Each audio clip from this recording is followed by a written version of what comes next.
और चलिए आपको सीधा लिए चलते हैं जयपुर, जहां पर इस वक्त मदन राठौड़ क्या कुछ कह रहे हैं, सुनते हैं।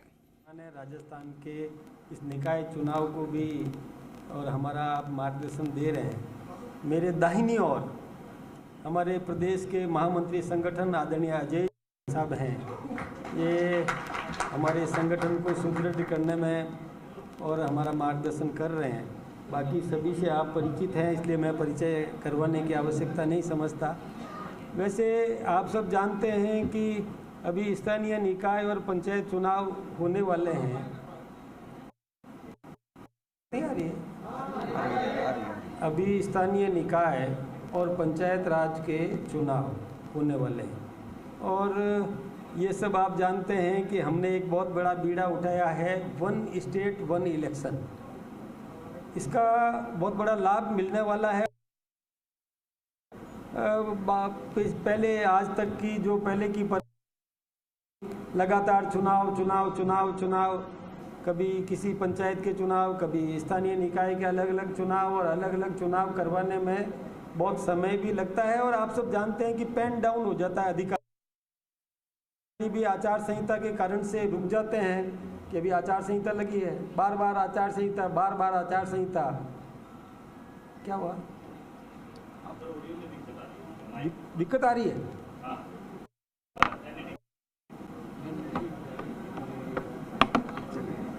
ठीक है। हाँ, तो अब हमने तय किया, हमारे राजस्थान के मुख्यमंत्री आदरणीय भजन लाल जी ने बहुत बड़ा बीड़ा उठाया है कि एक साथ चुनाव हो जाए। राज्य के एक साथ स्थानीय निकाय के और पंचायतों के और कोऑपरेटिव सेक्टर्स के जितने भी चुनाव होने वाले हैं वो सब एक हैं, तो फिर 5 साल तक लगातार विकास करते रहो और विकास। इसी प्रकार से हमारा केंद्रीय नेतृत्व भी ये तय कर रहा है कि वन नेशन 1 इलेक्शन। ये शुरुआत हमने की है, बहुत बड़ा बीड़ा उठाया है। इसके लिए हम तो तैयार हैं। मैं मीडिया से भी ये निवेदन करना चाहूँगा कि आप भी इसको, हमारे संगठन ने एक हमारी आचार संहिता जो केंद्र के निर्वाचन आयोग की आचार संहिता है, उसकी पालना व्यवस्थित रूप से हम कर लें, इसके लिए हमने एक मार्गदर्शिका तैयार की है जिसका आज विमोचन किया गया है। ये हम सबको करना है, सभी करती है, सभी पार्टियां करती है, लेकिन हमने भी अपने ये विधिवेताओं का भी मैं धन्यवाद देना चाहूँगा कि हमारे जो विधि प्रकोष्ठ के संयोजक, सह संयोजक और विभिन्न क्षेत्रों में लगे हुए एडवोकेट्स हैं, उनने मिलकर के इस प्रकार की मार्गदर्शिका तैयार की है, उसका आज विमोचन किया है। आप सब यहाँ पर पधारे, आपका बहुत बहुत अभिनंदन, बहुत बहुत धन्यवाद। आज की परिस्थिति के हिसाब से आप सबसे भी मैं ये निवेदन करना चाहूँगा कि समाज को जागरूक करने का दायित्व ये मीडिया जो लोकतंत्र का चौथा स्तंभ है वो निभाता है। इसलिए समाज में एक जागरूकता पैदा करें ताकि समाज का प्रत्येक नागरिक सही निर्णय कर सके, राष्ट्र प्रथम की भावना से चले और इस स्थानीय निकाय के चुनाव में भी सेवा की भावना को लेकर के जो जन सेवक के रूप में मैदान में आया है उसको आशीर्वाद मिल जाए ताकि विकास हो। हम चाहते हैं कि हम भी विकास करें, हमारा विरोधी भी विकास करे। मैं ये कोशिश करूं कि उससे ज़्यादा मैं विकास करूं और वो विरोधी कोशिश करे कि मुझसे ज़्यादा वो सेवा करे, अधिक सेवा करने वाले को आशीर्वाद मिले। ये भावना हम पनपाना चाहते हैं और इसको आप भी महत्व देने का काम करें। मुझे आप सबसे इतना ही निवेदन है। आप सबका बहुत बहुत अभिनंदन, बहुत बहुत धन्यवाद।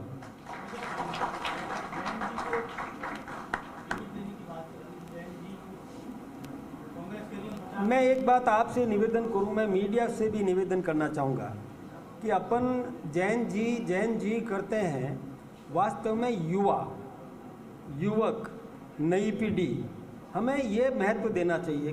देखिए हमारा अपना शब्द है, हमारे अपने शब्द हैं, तो हमको कोई अपने शब्द का प्रयोग करें। और मैं ये निवेदन करूँगा कि हम लोग निश्चित रूप से नई पीढ़ी को प्रोत्साहित करेंगे, नई पीढ़ी को संस्कारित कर रहे हैं, नई पीढ़ी में सेवा की भावना विकसित कर रहे हैं, नई पीढ़ी के नौजवान आगे आए, सर्वमान्य अपना व्यक्तित्व निर्माण करे, समाज में अपेक्षा के अनुरूप नेतृत्व प्रदान करे, इस प्रकार का प्रशिक्षण कार्यक्रम हम सब करते हैं। हमारी पार्टी ने एक बहुत बड़ा प्रशिक्षण महाअभियान अभी चलाया था।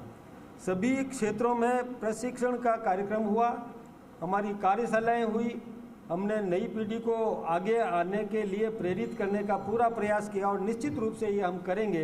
हम चाहेंगे कि पुराने और वरिष्ठ का मार्गदर्शन प्राप्त करते हुए नई पीढ़ी जन सेवा के लिए समर्पित रहे, ये हमारी सबकी प्राथमिकता है। लेकिन पुरानों का अनुभव वो हमारा मार्गदर्शक है, वो हमें मार्ग प्रशस्त करेगा और उनमें से भी यदि कहीं आवश्यकता हुई तो हम उनका भी पूरा उपयोग करेंगे। नए संस्कारित लोग आए आगे, इस प्रकार का प्रयास हम सब मिलकर के करें। ये 50% के वो युवाओं को वोट देंगे, टिकट देंगे। क्या बीजेपी ने ऐसा प्रोग्राम किया है कि युवाओं को 50% के टारगेट रहेगा? हम बिल्कुल खुले दिमाग से हैं। स्थानीय व्यक्ति को अवसर देंगे, वहाँ पर जन अपेक्षा के अनुरूप जिसका व्यक्तित्व है उसको हम अवसर देंगे। निश्चित रूप से हम पूरा प्रयास करेंगे कि नौजवानों को आगे लाया जाए। एक मिनट, हाँ आप। आचार संहिता लागू है। कल यूडीएफ मंत्री जादव सिंह खला ने अजीतगढ़ में 2 सड़कों का शिलान्यास किया है। क्या भाजपा ये मानती है कि आचार संहिता के दौरान ऐसे शिलान्यासों की अनुमति है? नहीं, आप कहाँ की बात कर रहे हैं? स्थानीय निकाय के क्षेत्र में थे या ग्रामीण क्षेत्र में? ग्रामीण क्षेत्र में ना। आचार संहिता स्थानीय निकाय में है। अभी हम आचार संहिता का पालन करते हैं। हाँ, थोड़ा जोर से बोलना पड़ेगा। पंकज जी, हाँ 1 मिनट, पंकज जी कर रहे हैं। अच्छा, मेरा सवाल द्विवेदी जी से है। सर, आप निकाय चुनाव को यहाँ लीड कर रहे हैं, मदन दिलावर ये आदेश जो आदेश दिया है उसको लेकर पार्टी किस रूप में देखते हैं? वो पार्टी के लिए गले की मांस बांट रहे हैं, उनके आदेश या राहत वही है? देखिए, इसका जवाब मैं दे देता हूँ क्योंकि ये राष्ट्रीय स्तर पर वो इस लेवल का नहीं, मेरे लेवल का ही है, तो मैं संभाल लेता हूँ इसको। देखिए, कोई भी हमारे यहाँ से कोई भी मंत्री या कोई भी जनप्रतिनिधि आचार संहिता का उल्लंघन नहीं करता है, उसका पूरा पालन करेगा और पालन करवाना हमारी जवाबदारी है। सर, अर्शित चौधरी जो कांग्रेस प्रवक्ता है, उनके बेटे निकाय चुनाव से पहले जाली नोटों के मामले में पकड़े गए हैं, इस पर आप क्या सोचते हैं? ये वास्तव में बहुत दुर्भाग्यपूर्ण है और ये जो जाली नोटों के साथ में जो पकड़ा गया है उसके खिलाफ में कानूनी कार्रवाई होना चाहिए और उस पार्टी को ये निर्णय करना चाहिए। उस पार्टी को भी ये देखना चाहिए कि हम उनका ये प्रतिनिधि जो लगातार मीडिया में डिबेट में आता है आप सबके सामने, और उसका परिजन, उसका पुत्र यदि ऐसा घृणित काम, राष्ट्र विरोधी कृत्य, और मैं सोचता हूँ कि अपराध की पराकाष्ठा हो गई, नकली नोट, ये उसके साथ में यदि पकड़ा गया है तो निश्चित रूप से कानून तो कानून का काम करेगा ही करेगा, लेकिन उस पार्टी को भी सोचना चाहिए कि ऐसे व्यक्ति के साथ वो क्या व्यवहार करे। सवाल ये है कि ऐसी पुस्तक मार्गदर्शक पुस्तक जो प्रत्याशियों के लिए आपके द्वारा जिसका भी विमोचन किए, अर्तिगत श्रीवास्तव को छपवाते लोकसभा में, विधानसभा में, तो सिर्फ खाली ये पद संगठन में पद लेने की एक रास्ता है, ये प्रत्याशियों तक तो पुस्तक पहुँचती नहीं है। अभी आप खाती आप तक सिमट के रह जाएगा, एक भी प्रत्याशी तक एक भी पुस्तक आज तक नहीं पहुँची। तो क्या ये पद हासिल करने का रास्ता है क्या? ये आपके जरिए हम पहुंचा रहे हैं। आप एक बहुत बड़ा माध्यम है हमारा, मीडिया चौथा स्तंभ लोकतंत्र का चौथा स्तंभ है। एक मिनट, कोई बात नहीं, लोकतंत्र का चौथा स्तंभ है और हम पर और पूरा समाज आपको देखता है और हम भी अपने माध्यम से आज ही पहुंचा देंगे। पहले से हमारे सारे व्यवस्थित रूप से एडवोकेट्स हमारे लगे हुए हैं, उन्होंने सारा संभाला है और विमोचन आज कर रहे हैं आपके साथ। ठीक है। बड़ी संख्या में विधानसभा और लोकसभा चुनाव में अन्य पार्टियों से लोग आपकी तरफ आए थे, उन्हें ज्यादा तवज्जो सेक्टर से नहीं मिली, संसद में या जैसे मिलनी चाहिए। अब जो चुनाव हो रहे हैं वो एक तरह से उनके लिए भी संभावनाओं का क्षेत्र है। मैं एक बात बहुत क्लियर कर लूँ आपसे कि जो व्यक्ति रीति नीति संस्कार समझ करके हमारे साथ में आया है उसको हमने अपने परिवार का सदस्य बना दिया, मिक्सअप हो गया। अब उसके अपेक्षा के अनुरूप उसका जो जहां आवश्यकता होती है, जनता के द्वारा सर्वे के आधार पर जो आएगा उसको निश्चित रूप से अवसर देंगे, भेदभाव नहीं करेंगे, वो हमारे परिवार का अंग है। ठीक साहब, बहुत बहुत धन्यवाद आप सबका।